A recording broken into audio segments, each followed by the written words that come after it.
welcome back to my channel.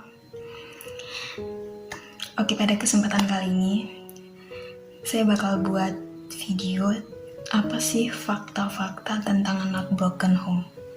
Tapi sebelum kita membahas tentang apa sih fakta-fakta anak broken home ini, mari kita bahas dulu apa sih sebenarnya broken home itu. Broken home itu adalah keadaan di mana seorang merasa kurangnya kasih sayang, kurangnya perhatian dalam sebuah keluarga, dan juga di mana seorang merasa kurangnya cinta, kurangnya kebahagiaan di dalam sebuah rumah tangga. Dan apa sih penyebab-penyebab broken home itu? Penyebab-penyebab broken home itu bisa disebabkan yang pertama, perceraian, di mana seorang anak harus tinggal dengan satu orang tua kandung saja. Dan yang kedua, penyebabnya juga bisa dikarenakan orang tua yang kurang perhatian terhadap anak dan mungkin kurangnya kenyamanan di dalam rumah. Yang ketiga, bisa dikarenakan orang tua meninggal. Dan itu adalah ketiga penyebab broken home. Dan langsung aja kita bahas fakta-fakta tentang anak broken home. Fakta yang pertama, anak broken home paling tidak suka pertanyaan yang bersangkutan dengan keluarga. Atau mungkin contoh, mama di mana, bapak di mana. Itu adalah pertanyaan yang paling dihindari dari anak broken home. Sebenarnya anak broken home itu bisa jawab. Di dalam pemikiran mereka bisa aja mereka jawab, mungkin bapak di Kalimantan, mama di Inde gitu. Akan tetapi entah kenapa saat ingin mengeluarkan kata-kata itu rasanya seperti sesak gitu. Dan fakta yang kedua, percaya atau nggak percaya, anak broken home itu cenderung merasa iri saat melihat keluarga orang lain yang mesra, yang harmonis, yang selalu bersama-sama kemana saja. Intinya selalu iri saat melihat keluarga orang lain memiliki cinta, karena anak broken home kurang beruntung untuk memiliki itu. Yang ketiga, anak broken home itu punya ingatan yang kuat tentang masa lalunya. Entah itu kejadiannya sudah bertahun-tahun yang lalu, entah kejadian itu mungkin di saat dia berusia 3 atau 4 tahun, atau mungkin 2 tahun.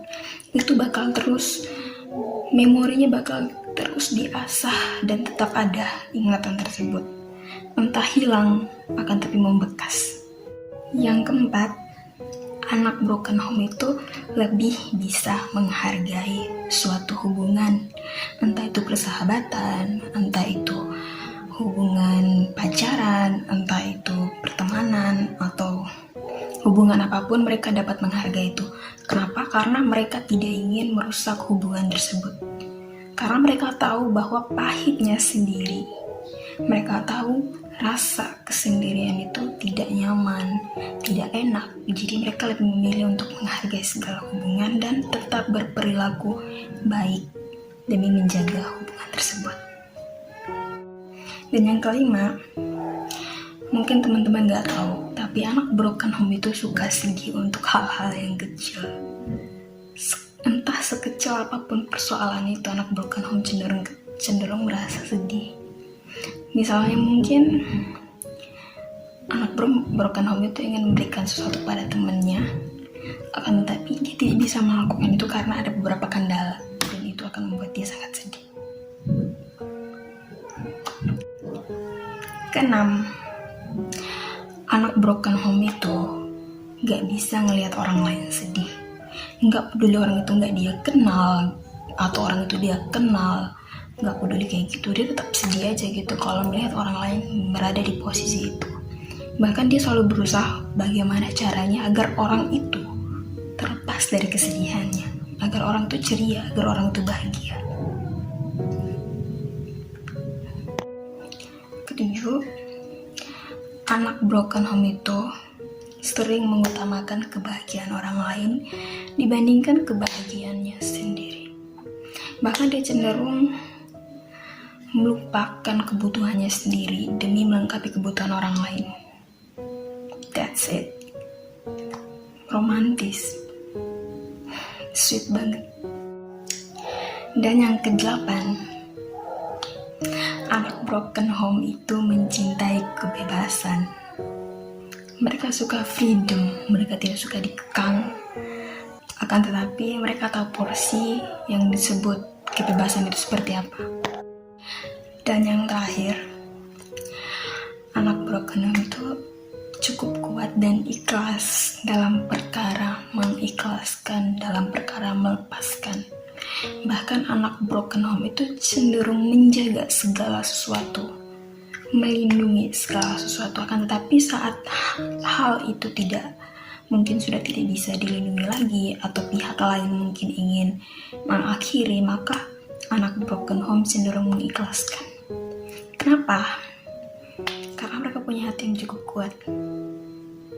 Karena mereka percaya bahwa sesuatu yang tidak ditakdirkan untuk mereka tidak akan bisa mereka miliki, dan apabila sesuatu ditakdirkan untuk mereka, akan mereka miliki. That's it. Dan buat teman-teman yang broken home, kalian harus tahu bahwa kalian tidak sendiri. Kalian punya begitu banyak orang yang sayang sama kalian. Dan apapun yang telah terjadi di masa lalu, apapun penyebab kalian menjadi broken home, sekarang kalian dididik oleh masa tersebut menjadi pribadi yang lebih kuat, menjadi pribadi yang sabar, dan menjadi pribadi yang baik dan luar biasa. So, tetap semangat dan terus jadi orang baik. Sekalipun kita hidup di kalangan orang jahat, tetap semangat. Oke teman-teman, thank you for watching.